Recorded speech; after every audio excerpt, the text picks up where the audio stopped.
September. The harvest is in, jars are sealed, and it feels like you can finally breathe a sigh of relief. You look at your empty garden beds, feeling a well-deserved sense of pride.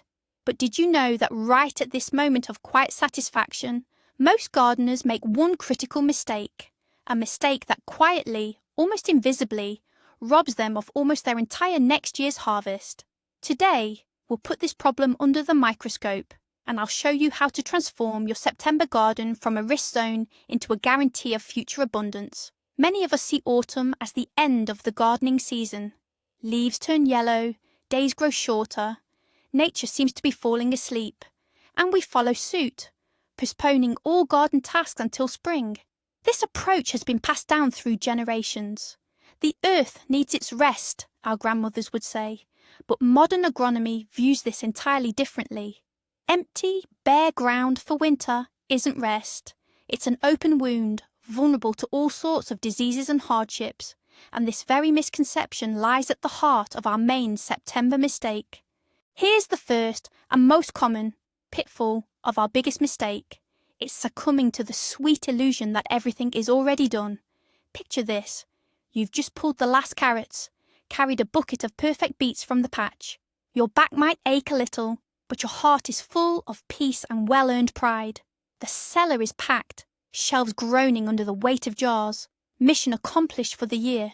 You feel like you can, with a clear conscience, shut down the garden for the season, lock the gate, and forget about it until the first signs of spring. A familiar feeling, isn't it? But it's precisely in this moment of relaxation that the real problem takes root.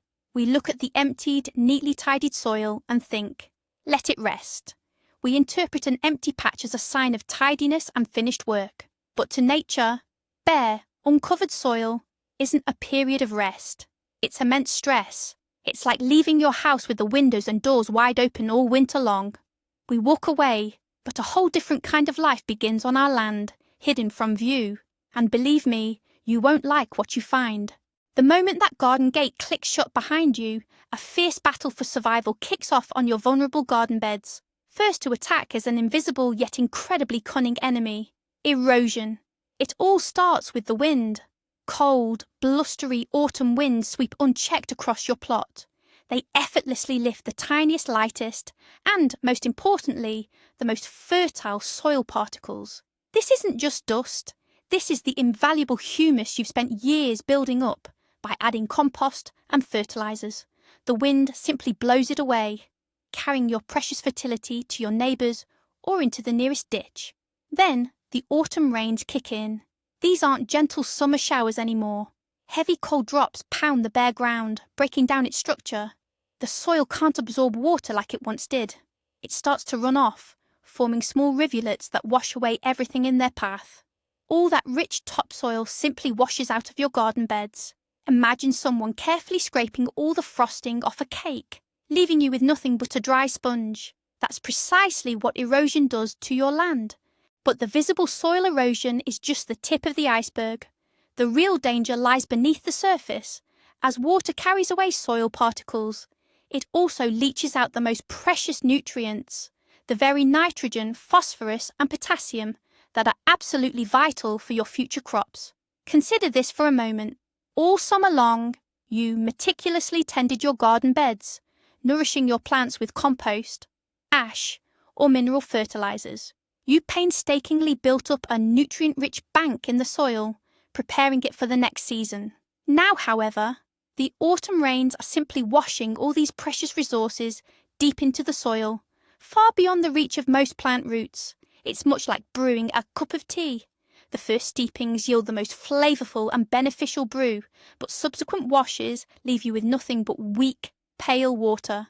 In the same way, these rains brew your soil, and by spring, all that previous richness and vitality has vanished without a trace.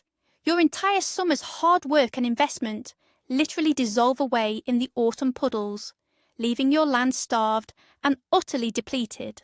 Nature, as we know, abhors a vacuum. The moment your cultivated plants exit the scene, new, uninvited actors promptly take their place. Weeds. Their seeds lie dormant in the soil for years. They've spent all summer sleeping in the shade of your tomatoes and cucumbers, patiently biding their time. And now their moment has arrived. The open, moist and still warm autumn soil is nothing short of a 5-star, all-inclusive resort for them. Couch grass, ground elder and dandelions, the most tenacious and aggressive weeds, are now sending out their roots. They don't just sprout, they establish themselves firmly, strengthen their hold and prepare for winter. And come spring, when you arrive at your plot with seed packets in hand, you won't find clean garden beds, but a dense green carpet of these invaders. You'll be forced to spend countless hours and immense effort fighting to reclaim every inch of soil, instead of simply getting straight to planting. But weeds are just one part of the problem. Your empty, uncovered garden beds become the perfect winter haven for an entire army of pests. Colorado potato beetles, wireworms, mole crickets, slugs, and a whole host of larvae and caterpillars.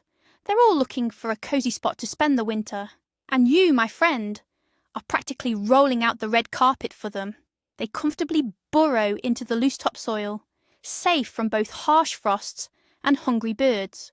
There, they establish entire colonies, lay their eggs and sleep soundly through the winter. Then, come spring, as soon as the ground warms up, they'll awaken, ravenous and full of vigour. And guess what their first meal will be?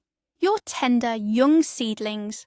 Instead of letting these pests freeze out or fall prey to birds, by leaving your soil bare, you're essentially building them a cosy, safe winter resort.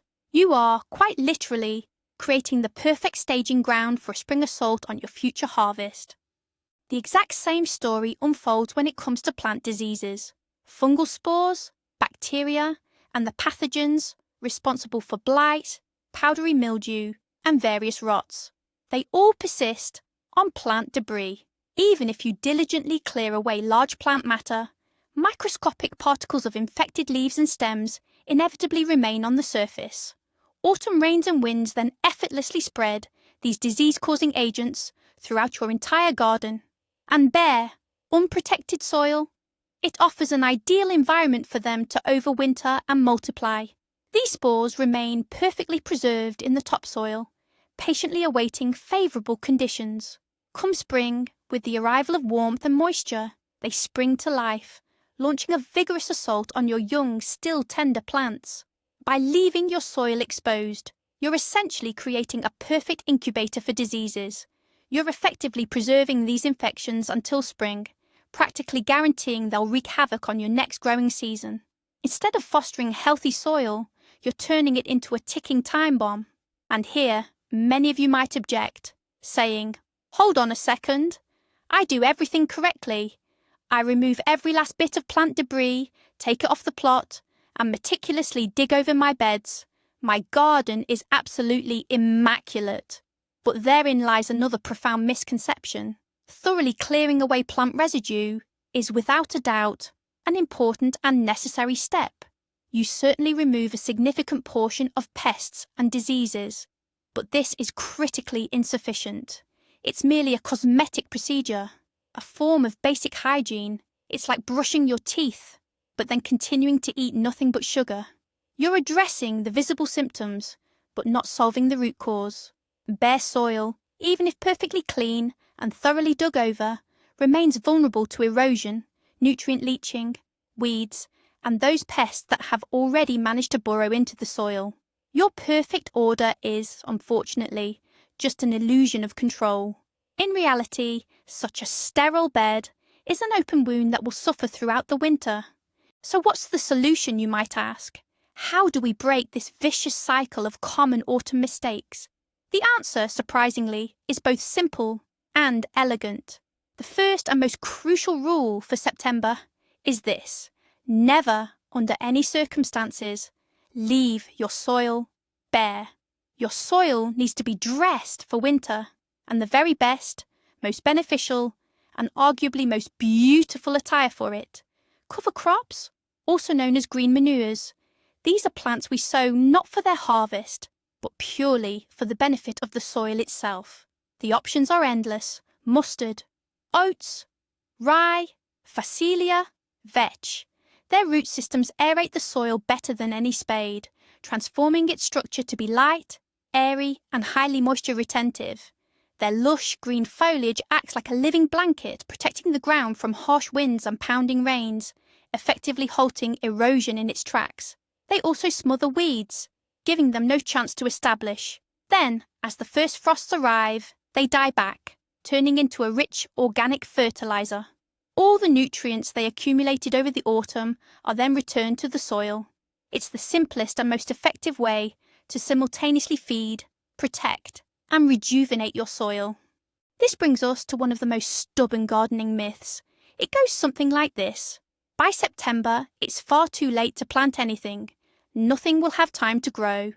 Many people look at the calendar, see the cooler weather on its way, and simply throw in the towel. But that couldn't be further from the truth. September, especially the first half, is actually an ideal window for sowing cold hardy cover crops. Plants like white mustard, oats, rye, or phacelia aren't bothered by light frosts. They germinate quickly and can establish a substantial amount of green growth before persistent hard freezes arrive. They don't need to flower or produce seeds. Their main purpose is to create that green carpet that will protect your soil. Even if they only grow 10 to 15 centimetres, that's already a huge benefit. They'll fulfil their primary roles, covering the soil, loosening it with their roots, and becoming a food source for beneficial soil microorganisms. So, banish those doubts. Sowing cover crops in September isn't late at all. It's perfect timing. Another common mistake involves organic matter. Fall is traditionally the time for applying fertilizers. Many people, however, still use fresh, undecomposed manure, following old habits. The logic seems sound. It will decompose over winter, providing ready nutrients for plants by spring. But in reality, you're doing your garden more harm than good. First, as fresh manure breaks down, it generates significant heat and releases ammonia. If it hasn't fully decomposed, these can literally scorch the roots of your future plants. Second, fresh manure is a magnet for pests, like mole crickets and May beetle grubs. You're not fertilizing, you're essentially feeding them. And third, it's packed with an enormous number of undigested weed seeds. By applying fresh manure, you're effectively sowing your garden beds with weeds like quack grass and lamb's quarters for years to come. So remember this simple rule. In the fall, always use only fully decomposed manure, that is, well-rotted manure or mature compost, in your garden beds. The same cautionary tale applies to wood ash. It's an excellent source of potassium and phosphorus, along with essential trace elements. Many enthusiastic gardeners liberally scatter it across their entire garden, convinced that the more they use, the better. They operate under the assumption that you can't have too much of a good thing. However, with wood ash, that adage simply doesn't apply. It's crucial to remember that wood ash is highly alkaline. Applying it indiscriminately and in large quantities can drastically alter your soil's pH balance. Most garden vegetables prefer neutral to slightly acidic soil. If you make it too alkaline, you'll effectively block your plant's access to crucial nutrients. Even if those nutrients are present in the soil, they'll develop chlorosis, struggle to grow, and become more susceptible to diseases. And correcting such a mistake can be incredibly challenging and time-consuming. Therefore, use wood ash sparingly, no more than 1 cup per square metre, and only in areas where you're certain the soil is genuinely acidic. Speaking of balance, fall is the perfect time to give your soil a thorough checkup. Come spring, we're always in a rush, busy sowing seeds and planting seedlings, with barely a moment to spare. But in fall, after the harvest, you can take your time to collect soil samples from various beds and check their acidity or pH level. Simple, inexpensive pH testing kits, often with litmus paper, are readily available at any garden centre. Why is this important? Knowing your soil's precise pH will tell you if it needs to be made less acidic. If your soil is indeed acidic, fall is the ideal time to incorporate amendments like dolomitic lime, garden lime, or even wood ash. Over the winter, these materials will have ample time to disperse evenly and gently neutralise the acidity.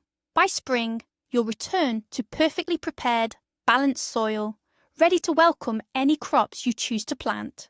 This simple step will save you a ton of frustration and unnecessary spending on fertilizers in the upcoming season. And now we dive into one of the most heated and enduring debates among gardeners, a question that has sparked lively discussion for decades: to dig or not to dig your garden soil in the fall. Proponents of traditional deep digging, which involves inverting the soil layers, argue that this method effectively eradicates weeds and pests. Opponents, particularly those who embrace natural or no-till gardening principles, counter that it's a destructive practice, essentially killing the soil. As is often the case, the truth lies somewhere in the middle. Deep digging undeniably disrupts the delicate soil structure, breaking up the vital channels created by roots and earthworms. It often brings less fertile subsoil to the surface while burying the nutrient-rich topsoil deeper down.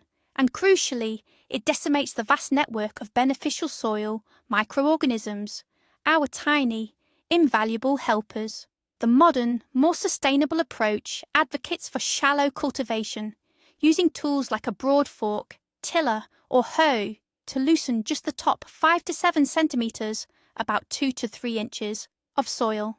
This is enough to sever shallow weed roots and improve aeration, all while preserving the vital, living structure of the soil. And if you've already sown cover crops, then digging becomes entirely unnecessary. Their extensive root systems will do all the work for you, naturally improving the soil. What happens when September rolls around, bringing cold, rainy weather, and you realise it's truly too late to plant cover crops? Does that mean all your hard work is wasted and your garden beds are doomed to sit bare? Not at all. There's a fantastic alternative: mulching. Your goal remains the same: to cover and protect that precious soil, but instead of a living green blanket, you'll be using an organic one.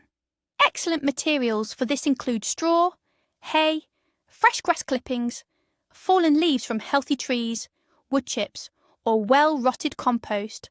Simply spread a thick layer of mulch, at least 10 to 15 centimetres, or about 4 to 6 inches, directly onto your garden beds. This protective layer, much like a cosy blanket, will shield your soil from freezing temperatures and erosion, while also effectively suppressing weed growth. And as winter progresses into spring, the bottom layer of mulch will slowly break down, enriching your soil with vital nutrients and providing a welcome feast for earthworms. It's a simple, yet incredibly effective way to preserve and even enhance your soil's fertility, requiring minimal effort.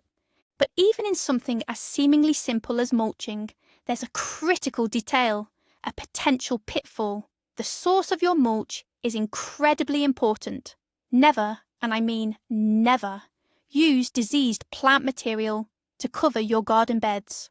For instance, avoid foliage from tomatoes or potatoes that have suffered from blight. Don't use leaves from trees affected by scab or powdery mildew. By using such material, you're not protecting your soil. You're actively infecting it. You're literally covering your garden beds with a blanket teeming with fungal spores and pests. You're creating the perfect conditions for them to overwinter, practically guaranteeing they'll attack your new plantings come spring.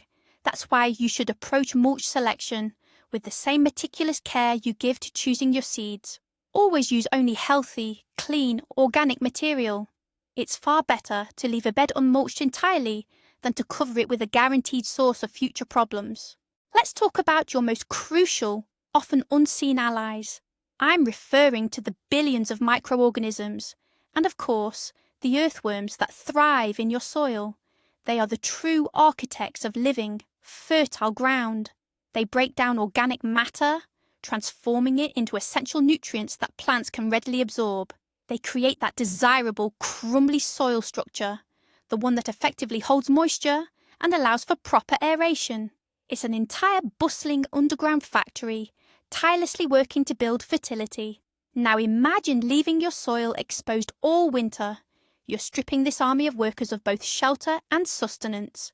Without a protective plant cover or mulch, the topsoil freezes solid, dries out, and most of those beneficial microorganisms simply perish. Earthworms retreat deep underground, or they too succumb. Come spring, your soil won't just be depleted, it will be dead, utterly lifeless, and rebuilding this fragile ecosystem could take years. Ultimately, by protecting your soil in the fall, you're first and foremost looking out for these little, yet incredibly vital, helpers. Here's a crucial, yet often overlooked, part of your autumn garden routine: watering. You might wonder why you'd bother watering empty garden beds in the fall when the harvest is already in. However, if you're experiencing a dry, warm autumn with little rain, the soil can start to dry out. And dry soil, simply put, is dead soil. All vital microbial processes within it come to a halt. The beneficial bacteria essential for healthy soil die off. If you've sown cover crops, they need moisture to get established and grow. If you've incorporated organic matter, it requires moisture to kickstart the decomposition process. So, if you haven't seen significant rain for a week or two and dry conditions persist, don't hesitate to give your garden beds a good, thorough soak. Think of it not as watering plants, but as watering to maintain the vitality of the soil itself. You'll preserve its essential microbial life and help organic matter break down faster, transforming into valuable humus. This seemingly small step makes a monumental difference to the long-term health and productivity of your garden.